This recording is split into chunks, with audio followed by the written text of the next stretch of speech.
a Suzano estava com um indicador de 1,6 vezes e a Klabin de 2,2 vezes. Tendo todos esses dados, finalmente a gente chega aqui no nosso fluxo de caixa descontado.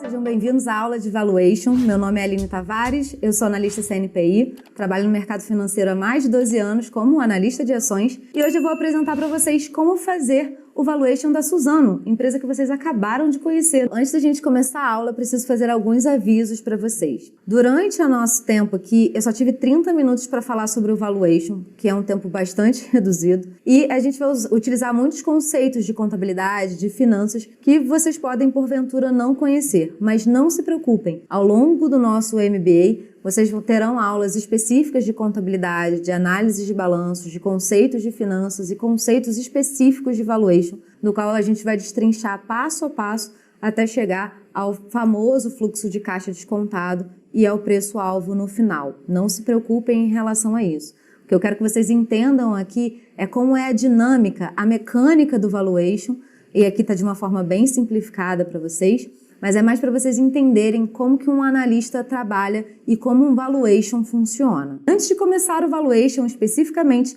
eu preciso dar alguns recados a vocês. Primeiro deles, valuation não é uma ciência exata. O valuation a gente coloca as premissas dos analistas, o que a gente acredita que vai acontecer com a empresa, com a macroeconomia, e isso varia entre instituições e entre casas de análises, corretoras e bancos. Depois disso, antes de começar o valuation, a gente precisa estudar a empresa. Não adianta a gente abrir a planilha e colocar qualquer dado aqui. A gente precisa entender a dinâmica do mercado, a dinâmica da companhia, como ela se comporta no mercado em que ela atua. E quais são os projetos futuros dela. Isso também é bastante importante para o valuation. Tendo tudo isso em mente, a gente já pode começar o nosso valuation. Primeiro de tudo, ponto nevrálgico, vamos falar sobre projeção de receita. Aqui eu coloquei para vocês uma análise histórica da receita da companhia desde 2018 até 2023. A gente vai fazer os anos fechados. Por que 2018? Não é um número cabalístico. Em 2019, o início de 2019, a Suzano fez uma fusão com a Fibria, uma das maiores empresas também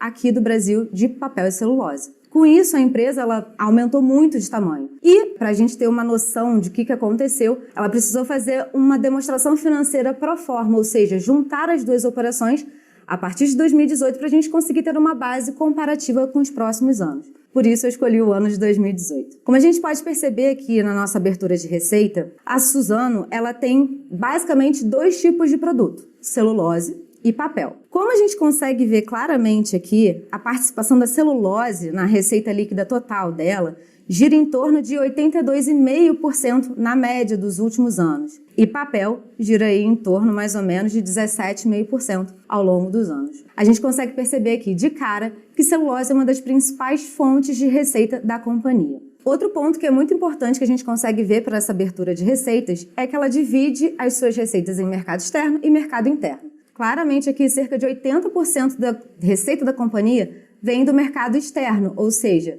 a empresa além de ter o principal produto como celulose, o mercado externo, ou seja, a exportação, é muito relevante para as receitas da Suzano. Falando aqui de celulose especificamente no mercado externo, ela responde por cerca de 94% das receitas do mercado externo na média dos últimos anos, ou seja, é uma empresa de celulose exportadora. Quando a gente olha para a parte de volumes também, fazendo essa abertura que a companhia faz, lembrando que todos esses dados foram retirados do site de relações com investidores da companhia, ela tem toda essa base de dados lá, a gente consegue pegar esses dados lá no site. O volume de vendas da companhia, a maior parte também é de celulose, a gente pode ver aqui que cerca de 90% do volume de vendas da companhia foi celulose e também podemos observar que a maior parte foi para mercado externo. Então, ficou muito claro aqui que ela é uma exportadora de celulose. Ela faz uma abertura também dos preços médios líquidos em reais por tonelada e em dólares por tonelada. A gente vai fazer uma análise agora aqui falando do preço líquido médio em dólar por tonelada, tá bom? A gente consegue perceber, fazendo uma comparação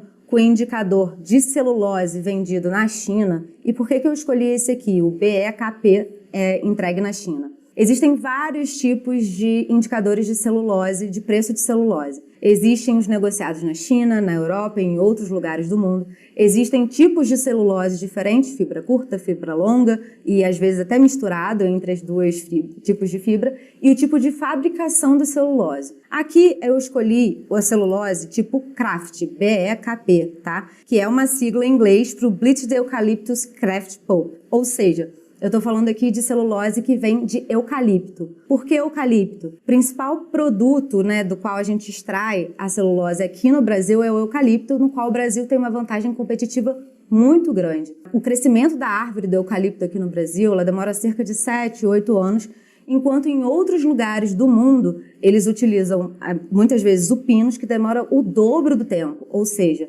o Brasil ele tem uma vantagem competitiva utilizando o eucalipto. E entregue na China porque é o principal mercado consumidor da nossa celulose. Então, esse vai ser o nosso indicador referência de preço de celulose, o BEKP entregue na China. Coloquei aqui para vocês um histórico desse indicador, o quanto a celulose entregue na China teve de preço de fechamento ao longo dos anos. E aí aqui vai começar o nosso trabalho de análise efetivamente. Partindo agora para a parte da análise efetivamente, nós vamos fazer uma comparação de preços que a empresa praticou com o preço internacional da celulose. Então aqui a gente começa fazendo um spread de preços. O que é isso? É uma diferença entre o preço que a empresa praticou, por exemplo, aqui no preço da celulose do mercado interno, com o preço internacional da celulose. Aqui, na média, a gente consegue ver que o mercado interno ela praticou um preço de 90% em relação ao preço, ou seja, cerca de 10% de desconto em relação ao preço internacional praticado. A gente também tem que fazer uma comparação da diferença entre o preço da celulose do mercado externo com o preço praticado internacionalmente, o preço referência. E aqui a gente consegue ver que a empresa ficou muito próximo de 98%, quase 100%, ou seja, ela conseguiu ficar bem próximo do seu benchmark. Lembrando que as empresas de papel e celulose, elas conseguem implementar preços. Obviamente, elas utilizam o benchmark como uma referência, mas elas conseguem colocar um prêmio ou, às vezes, um desconto nesses preços que ela pratica, tanto no mercado externo quanto no mercado interno. Também temos que fazer uma comparação de preços entre o preço do papel e o preço da celulose no mercado externo e a diferença média de preço de celulose como um todo. A empresa mostra essa média geral que ela praticou de preços da celulose, tanto no mercado interno quanto no mercado externo, em relação à nossa referência, o BEKP da China. Fazendo todas essas análises que vocês podem ver aqui, a gente consegue chegar numa média de quanto esses preços tiveram de prêmio, quanto esses preços tiveram de desconto em relação ao indicador internacional. Outro ponto importante da gente analisar é a capacidade instalada da companhia e a utilização dessa capacidade. O que significa isso? Capacidade instalada é o quanto a companhia tem de potencial de produção em volumes de toneladas daquelas commodities que ela produz, tanto a celulose quanto o papel, e a utilização dessa capacidade, se ela está utilizando o total dessa potencial dessa capacidade instalada ou se tem um percentual a menor, ou seja, ela está com uma capacidade ociosa ali que ela poderia produzir mais. Fazendo uma análise rápida aqui ao longo dos anos de 2020 até 2023, a gente consegue perceber que na média ela utilizou cerca de 88%, 89% da sua capacidade instalada. Agora nós vamos para as projeções de preço e de receita.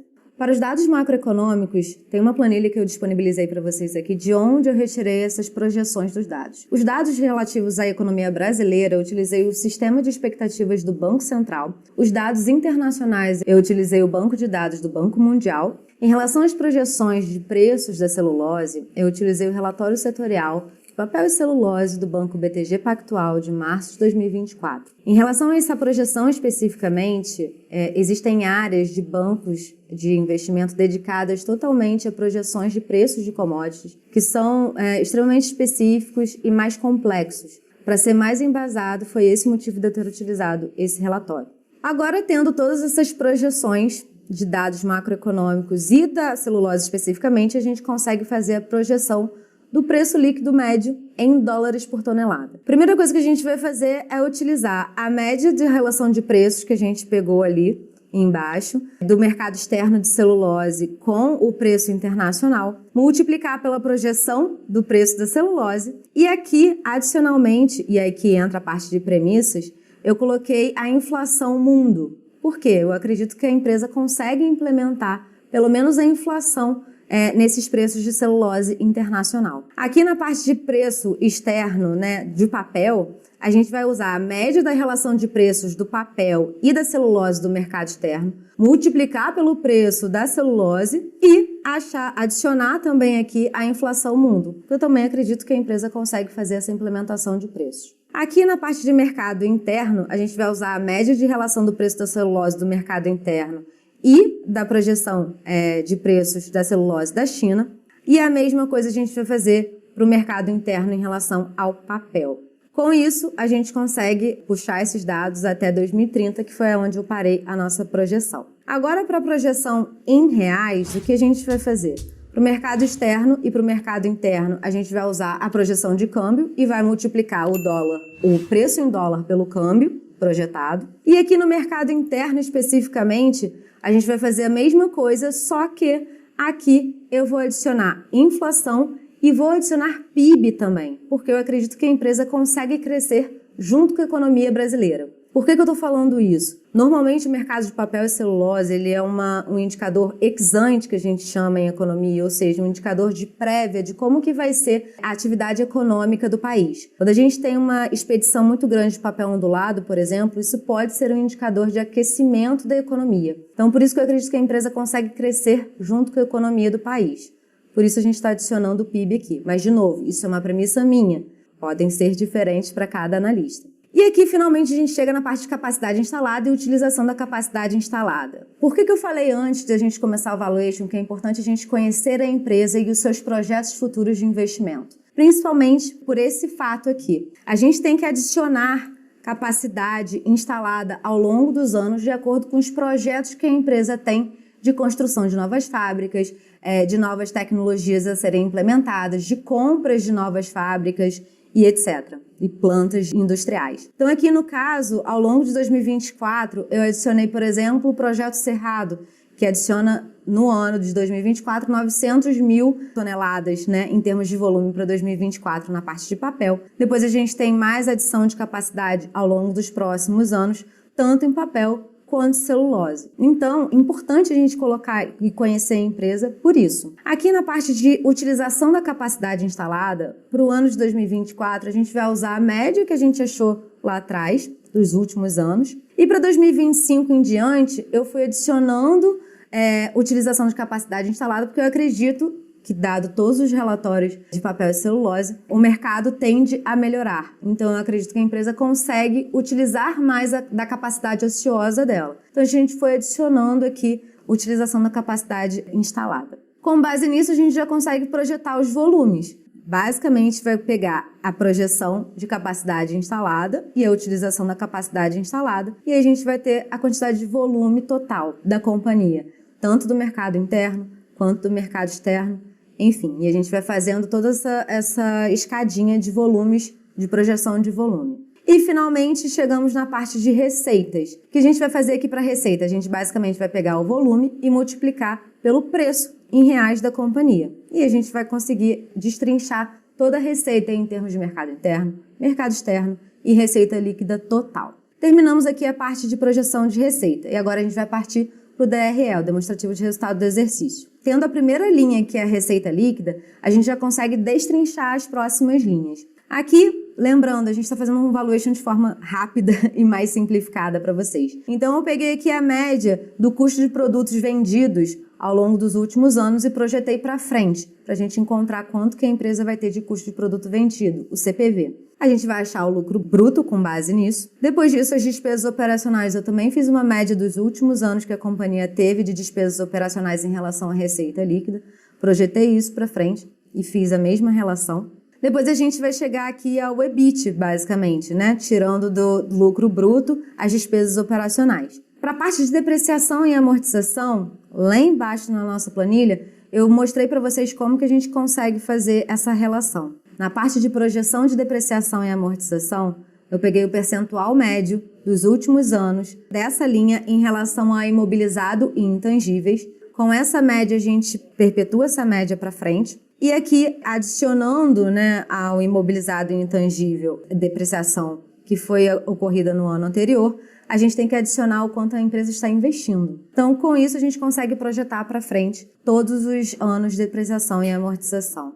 Como que eu faço projeção de CAPEX, de investimentos? Vamos aqui na próxima planilha. A empresa ela já deu um guidance, ou seja, um norte para a gente do que ela pretende gastar no próximo ano, que seria o ano de 2024, em termos de manutenção, expansão e modernização e outros tipos de investimento. Então, o ano de 2024 também que dado já para a gente. Como que a gente vai fazer a projeção para 2025 para frente? Para a parte de manutenção, eu coloquei aqui para vocês um ajuste por inflação, Brasil. E aqui na parte de expansão e modernização, eu coloquei um ajuste de inflação mundo, porque isso aqui tem muito mais a ver com a capacidade instalada de mundo, capacidade de utilização que as outras empresas têm no mundo de colocar mais celulose no mercado ou retirar. Então aqui faz sentido utilizar essa métrica do mundo. E aqui a gente consegue ter uma ideia de quanto esses investimentos são em relação ao imobilizado e o intangível. Voltando para a nossa DRE, depois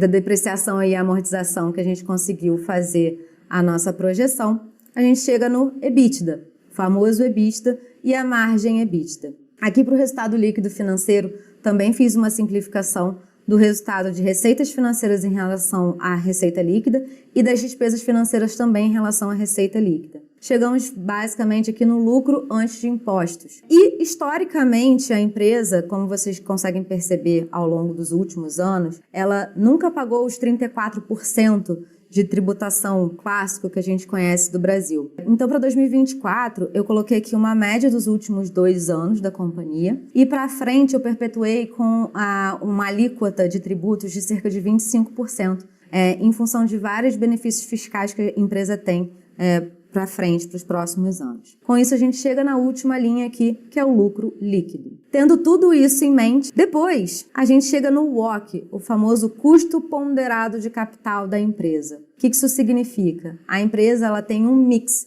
de quanto ela precisa retornar aos seus acionistas e o quanto ela precisa pagar de dívida. Então, como que é feito esse cálculo? Em relação ao WACC, o custo ponderado de capital da companhia, a gente precisa fazer uma média ponderada aqui de quanto a empresa precisa retornar aos seus acionistas em termos percentuais de juros, vamos dizer assim, e o quanto a empresa precisa pagar de juros para os seus credores. Então, fazendo uma média, a gente chega num custo médio ponderado de capital.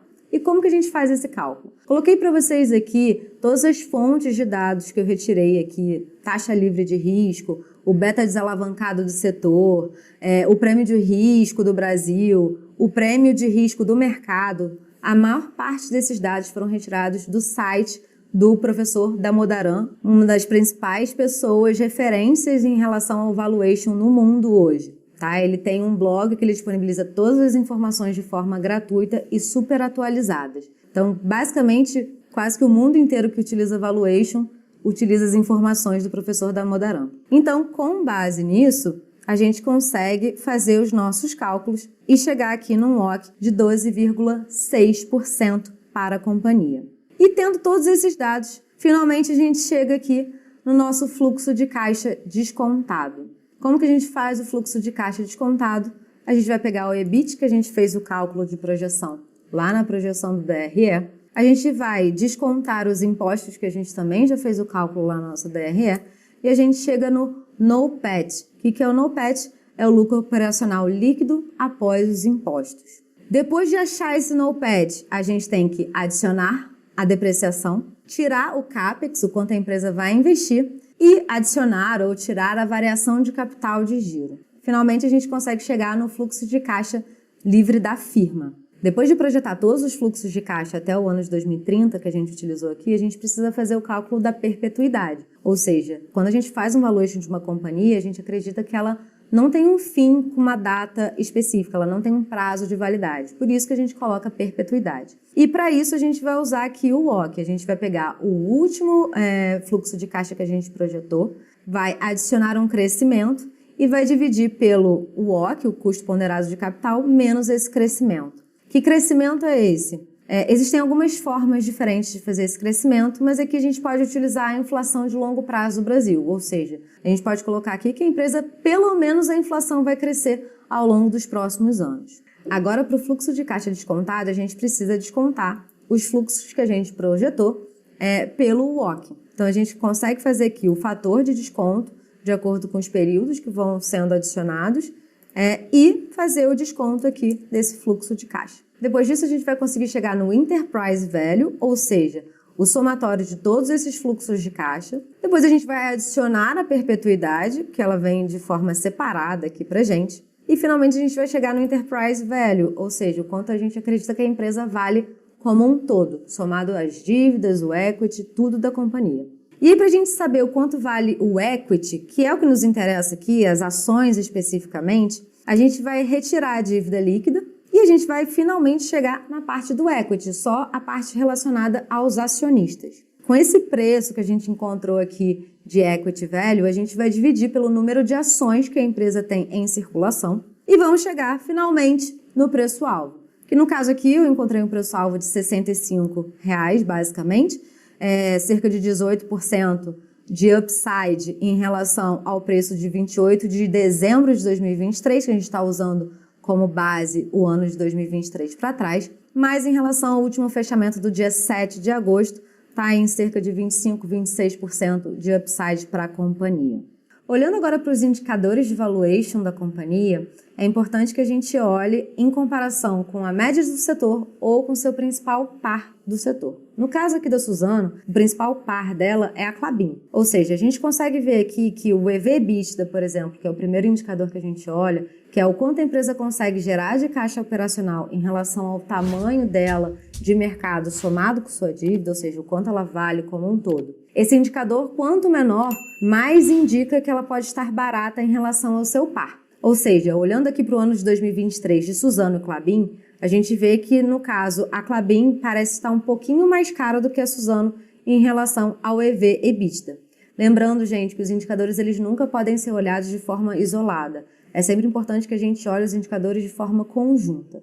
Por exemplo, olhando o segundo indicador, a gente tem o preço-lucro, ou seja, o quanto a empresa conseguiu gerar de lucro em relação ao quanto ela vale no mercado. Essa relação também, quanto mais baixa em relação ao seu par ou a média do setor, pode ser um indicativo de que a empresa está barata também. Ou seja, aqui olhando para o ano de 2023, o indicador de PL da Suzano estava em 5,1 vezes e o da Klabin estava em 9,3 vezes. Olhando para preço sobre valor patrimonial por ações, aqui também a gente está olhando quanto a empresa vale no mercado em relação ao valor contábil dela, ou seja, o valor patrimonial da companhia. Também é a mesma coisa, esse indicador quanto menor, mais indicativo é de que a empresa pode estar barata em relação aos seus pares. No caso aqui, a Suzano estava com um indicador de 1,6 vezes e a Klabin de 2,2 vezes. E para finalizar, a gente tem o dividend yield, ou seja, o quanto a companhia paga de proventos